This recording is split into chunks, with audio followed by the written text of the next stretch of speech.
I'm Mark Fleming from the Department of Pathology at Boston Children's Hospital.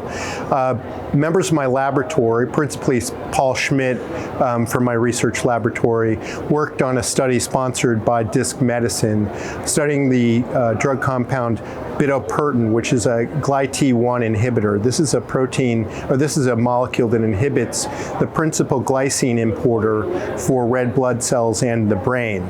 We studied it in the context of a disorder called erythropoietic protoporphyria. Erythropoietic protoporphyria, or EPP, is a disease where people are hypersensitive to the sun. So people more or less describe it as a sun allergy, and it limits their activities outside in daylight, as well as other opportunities that they might choose.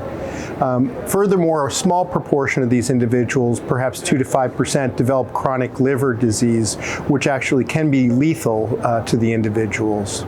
So there's presently no disease-modifying treatment for erythropoietic protoporphyria. So based on some evidence that bitopertin could limit the production of heme, the heme precursor protoporphyrin 9 is what accumulates in EPP patients, causing the photosensitivity. We studied this in a mouse model of EPP to determine if the drug would actually, one, reduce the amount of protoporphyrin that was in the red blood cells where it accumulates, and two, whether that had any effect on the liver disease. What we observed was after we fed the animals bitopertin for only 8 weeks, we were able to reduce the amount of protoporphyrin 9 that accumulated within the red cells by about a half. That can be significant because any one individual may be less light sensitive if one can decrease their protoporphyrin levels. Somewhat more surprisingly, however, after only 8 weeks of therapy, we were able to actually correct some of the liver abnormalities in these mice.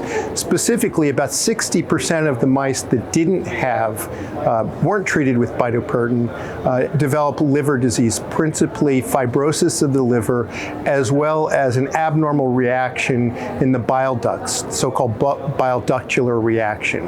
And we were essentially able to, at the end of the 8-week treatment study, to significantly and nearly completely eliminate the bile ductular proliferation, as well as the vast portion of the fibrosis.